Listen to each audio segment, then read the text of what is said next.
राम राम साहब, खाल मतदान से मैं आपसे निवेदन करूँ छू भाजपा प्रत्यक्ष होने के नाते का आप अधिक से अधिक मतदान कर मने विजय बनाओ। जय हिंद, जय भारत। राम राम साथियों, मेरे विधानसभा क्षेत्र देवली बुनियारा के सभी पिता तुल्य बुजुर्गों, माताएं, बहनों और सभी युवा नौजवानों से मेरी अपील है कि 13 नवंबर को ज्यादा से ज्यादा मतदान दे करके कांग्रेस पार्टी को विजय बनाए। आपका वोट एक विजय का प्रतीक है और हमारे भविष्य का प्रतीक है, क्योंकि आपका वोट एक विकास का प्रतीक है। स्थानीय उम्मीदवार कस्तूरचंद मीणा को आप विजयी बनाए। जय कांग्रेस, विजय कांग्रेस। साथियों नमस्कार। आज देवउठनी 11 है और बाबा खाटू श्याम का जन्मोत्सव है। आप सभी को देवउठनी 11 और बाबा खाटू श्याम के जन्मोत्सव की हार्दिक शुभकामनाएं। मित्रों, कल उपचुनाव की वोटिंग होने वाली है और हमने भरपूर मेहनत करके भरपूर प्रयास ये किया है कि देवली बुनियारा की प्रत्येक व्यक्ति तक, प्रत्येक वोटर तक हम पहुंचे और प्रत्येक गांव ढाणी तक हम पहुंचने का प्रयास हमने किया।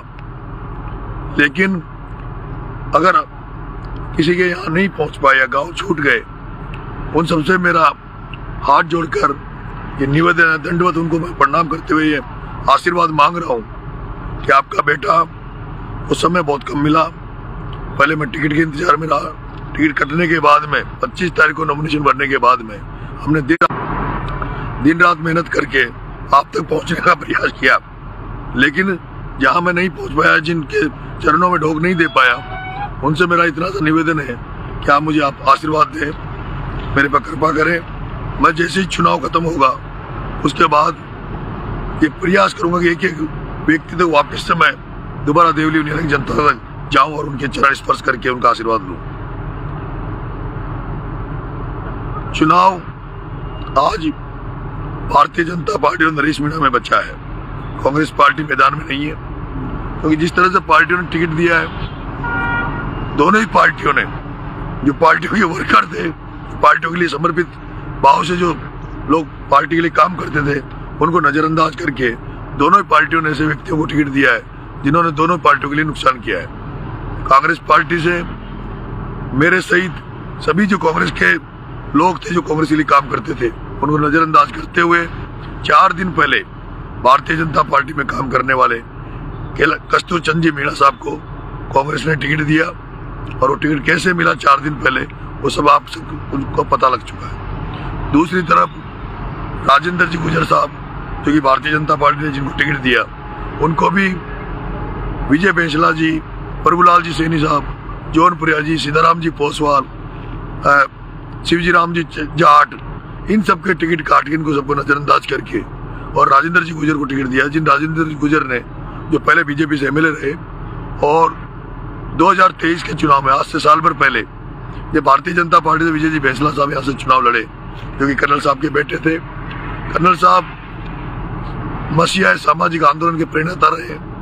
उन्होंने जिस तरह से आंदोलन करके हजारों लाखों परिवारों को के घरों में उजाला किया है, उस कर्नल साहब के बेटे विजय बेंसला जी लाल पगड़ी बांधकर जब यहाँ चुनाव लड़ने आए थे, तो राजेंद्र जी गुजर साहब थे, जिनके दरवाजे पर सैकड़ों विजय बेंसला जी के समर्थक, उनको चाहने वाले लोग इनके गए थे और इनके घर पर जाकर उन्होंने निवेदन किया था, आग्रह किया था। लेकिन उनको सम्मान की जगह उनको बेइज्जत करके इन्होंने उनका अपमान किया था।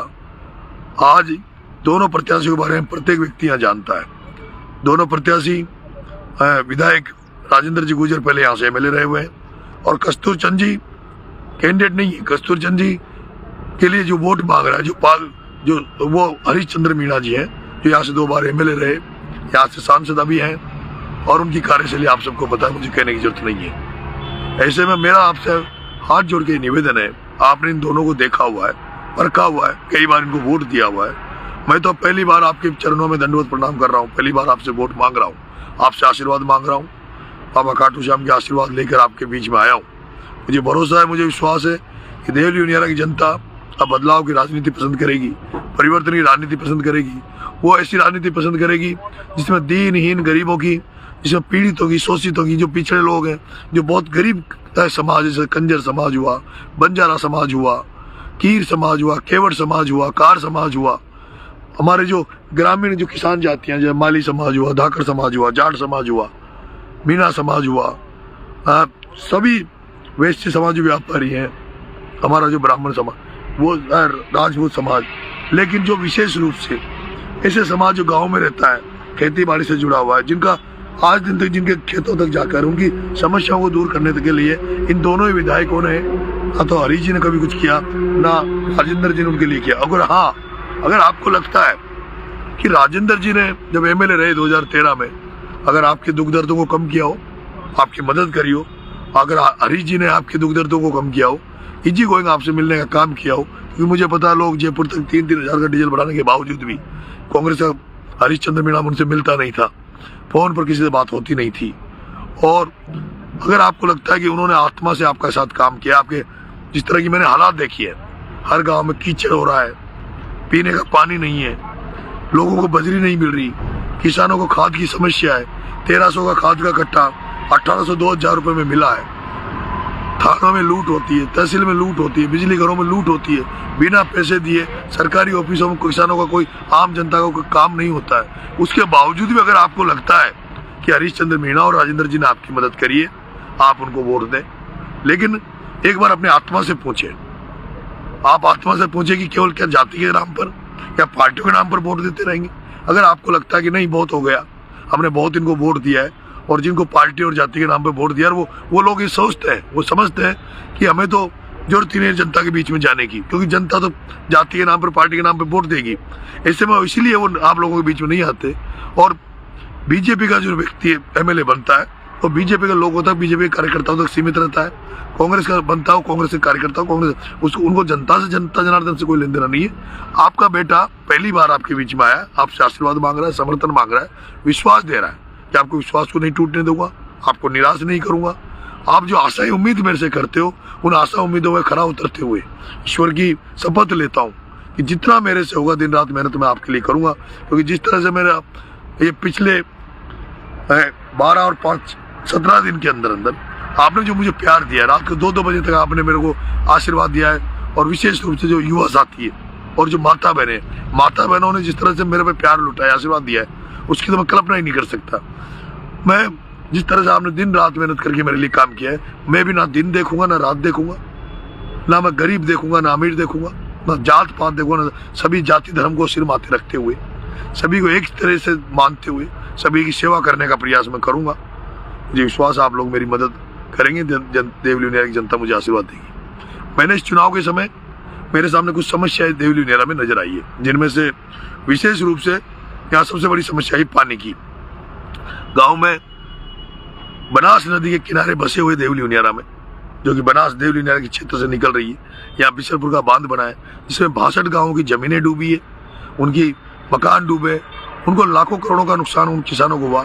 आज वो विस्थापित हो गए, दर दर की ठोकरें खा रहे हैं, परेशान है, उनकी किसी ने कुशल सेम नहीं पूछी, वो किस तरह से जीवन यापन कर रहे हैं। उनको 60 बाई 40 के प्लॉट दिए गए 62 गाँव की, जो यहाँ पर जो लोग थे डूब क्षेत्र के, उनको जो जमीन है उनको अलॉट की, वो 100 किलोमीटर दूर की, जहाँ ताकि वो जाके वहाँ जाके खेती नहीं कर सके। उनके जो जहाँ वो लोग रह रहे हैं, उनको जहाँ अलॉट हुआ प्लॉट वगैरह, वहाँ ना बिजली की व्यवस्था है, ना पानी की व्यवस्था है उनके लिए। ऐसे में उनके साथ साथ ही उसके बावजूद भी 62 गाँव की जमीनें गई, उनका डूब क्षेत्र में गया, उसके बावजूद भी आज भी बिशलपुर का पानी जयपुर जा रहा है, दूर जा रहा है, अजमेर जा रहा है, दूर दूर तक जा रहा है। और केवल कनार पे बसे देवली उनियारा के सैकड़ों गांव ऐसे हैं। मेरी माता बहने सुन रही हो मेरे वीडियो को, मेरी माता बहनों को जरूर सुनाना, जिनसे मैं वादा कर रहा हूँ कि हर गाँव में, एक गाँव में मेरे को मिला कि भाई वहाँ महिलाएं पैसे दे के टैंकर मंगा के पानी पीती है। ये बड़ा दुर्भाग्य की बात है कि आज के जमाने में भी लोग पीने का पानी भी पैसे देके गाँव में मंगा रहे हो। मैंने प्रॉमिस किया है मेरी माता बहनों से, सबसे यहाँ देवली उनियारा की जनता से, और ईश्वर की शपथ लेके कह रहा हूँ कि अगर मैं विधानसभा चुनाव में पहुंचा तो मैंने पहले तो मन्नत मांगी बाबा खाटू श्याम की कि मैं चुनाव जीतूंगा।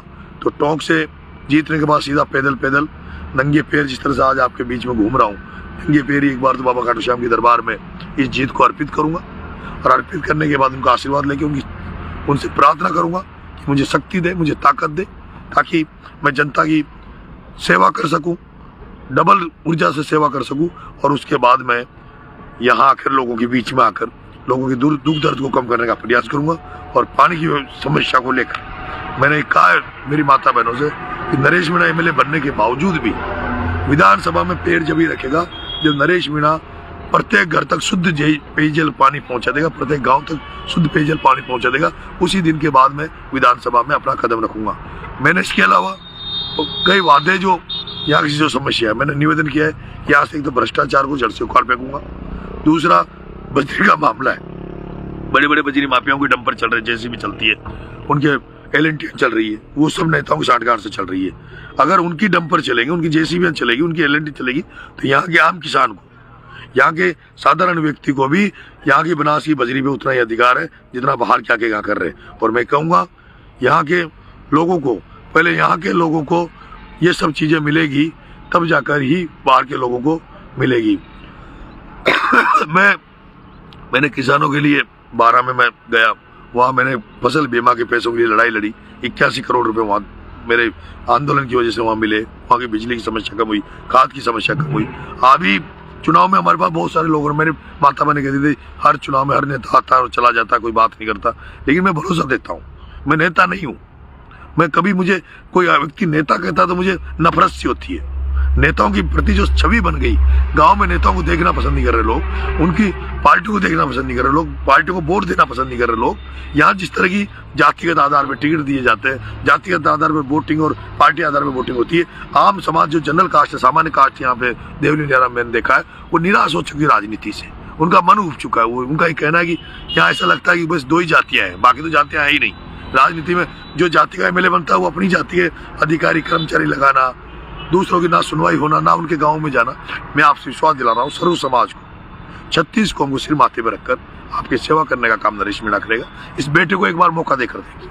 वैसे भी आपने 70 साल तक जिनको बनाया है, उन्होंने जब कुछ नहीं किया, आप ये भी सोच सकते हैं, कि चलो एक बार इस बेटे की बात मान लें, इस पर भरोसा कर लें, 4 साल की इसके लिए वोट दे दें। अगर मैं अच्छा करता हूँ तो मुझे स्वीकार करना, नहीं करता हूँ तो आपका मेरा सिर है और आपका जूता है। जैसे आप जो दंड दोगे वो मैं मानने के लिए तैयार हूँ। लेकिन इस बच्चे को एक बार आशीर्वाद देने का कृपा करें। कल वोटिंग है, वोटिंग को लेकर मैं कुछ दिशा निर्देश देना चाहता हूँ। एक तो सभी साथियों से आज मेरा आग्रह है कि आज शाम को 7 बजे के लगभग जो अपने गांव में जो आरती, मंदिरों पे आरती होती है, सभी लोगों से मेरा आग्रह है, सभी युवा साथी, सभी सज्जन लोग आज शाम के टाइम आरती के समय मंदिर पे इकट्ठा हो और आरती करें। और आरती के बाद में आप अपने गांव में बैठक करें और कल के बूथ मैनेजमेंट को और बूथ को पर चुनाव के वोटिंग के समय कैसी क्या आपको तैयारी करनी, कैसे आपको वोट दिलवाने, इसकी आज शाम को मंदिर पर आरती के बाद में बैठक करके सुनिश्चित करें कि आपका वोट 100% आपके गांव में वोटिंग हो।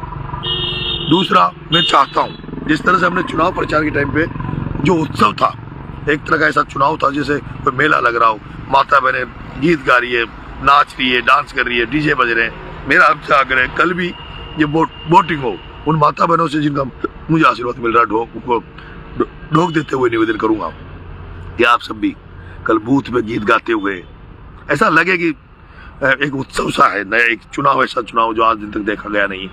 आप सब लोग कल उत्सव इसको चुनाव उत्सव के रूप में मनाएं। मैं आपसे ये आशा करता हूँ कि आप 100 में से 100% मतदान अपना गांव में करेंगे जो भी, क्योंकि मुझे पता है अब बाहर के कल से चुनाव प्रचार बंद हो गया है। बाहर से हमारी जो युवा साथी आए हुए हैं उनको पुलिस रहने नहीं देगी, उनकी गाड़ियां हो सकता है जब्त कर ले।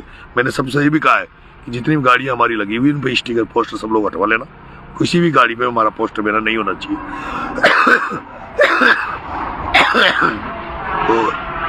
तो आप सबको एक ही निवेदन है, ज्यादा से ज्यादा मतदान करवाएं। प्लस जो भी साथी कस्बों में हमारे युवा साथी है, वो कस्बों में, देवली शहर में, उनसे भी मेरा आग्रह है आप बूथों पर लाइन लगा के खड़े हो जाए। और लाइन लगा के खड़े होने के बाद आपने छात्रा नीति देखी, सभी गाँव में भी जो वहाँ खड़े हो जाए बूथ के आगे, जहाँ 200 मीटर जो उन्होंने हमें लाइन दी है चुनाव आयोग ने, भाई इससे बाहर, उसके बाहर रहे, लाइन लगा लें। जो भी मतदाता वोट देने आए उनको अपनी पर्ची दे, उनके पैर पकड़ के एक बार पैर छू के उनको अपने बेटे के लिए आशीर्वाद मांगे। इसी के साथ मैं आपको बहुत बहुत धन्यवाद देता हूँ, तहे दिल से धन्यवाद देता हूँ देवली की जनता ने कि इतने कम समय में आपने मुझे इस तरह का आशीर्वाद प्यार दिया। वो मेरे पे बनाए रखना, हार जीत ईश्वर के हाथ में। हमारा काम था मेहनत करना, वो हमने भरपूर की है। अब ईश्वर की कृपा और होगी तो हमें जरूर मौका मिलेगा, लेकिन हार जीत कोई मायने नहीं रखेगी। जो प्यार आपने मुझे दिया है, उस प्यार पे, उस विश्वास पे भरोसा करूंगा, उस प्यार और भरोसे पे खरा उतरूंगा। मैं छबड़ा की जनता को भी धन्यवाद देना चाहता हूँ, क्योंकि छबड़ा से बहुत सारे लोग, बाना से बहुत सारे लोग यहाँ मेरा प्रचार करने आए थे, उन सबका मैं आभारी हूँ। और राजस्थान से, देश दुनिया से मुझे बहुत सारे लोग, हजारों में ऐसे मिले हैं जो कह रहे हैं भाई साहब मैं वहाँ से फ़ोन आया, मैं वहाँ से फ़ोन आया। उन सारे लोगों ने जिन्होंने मुझे समर्थन किया है, जिन्होंने मेरी मदद करी, जिन्होंने मेरे लिए फ़ोन किए, जिन्होंने जो भी मेरी हेल्प हुई है, ये एक ऐतिहासिक रोड शो आयोजन किया था। वो शायद राजस्थान का सबसे लंबा और सबसे बड़ा और सबसे ऐतिहासिक रोड शो था, और जिसमें हमारा 1 रुपया खर्च नहीं हुआ, 1 रुपये का डीजल हमने नहीं डलाया। जिस तरह से लोगों ने मुझे आशीर्वाद दिया, उस आशीर्वाद को मैं किसी भी हद तक जाया नहीं जाने दूंगा। आपका जिंदगी भर एहसान रहेगा। आप सबके चरणों में नरेश मीणा इसी तरह से हमेशा के लिए सेवा करता रहेगा, और आपको कभी भी शिकायत का मौका नरेश मीणा नहीं देगा। बहुत बहुत धन्यवाद। राम राम साहब। शानदार प्रस्तुत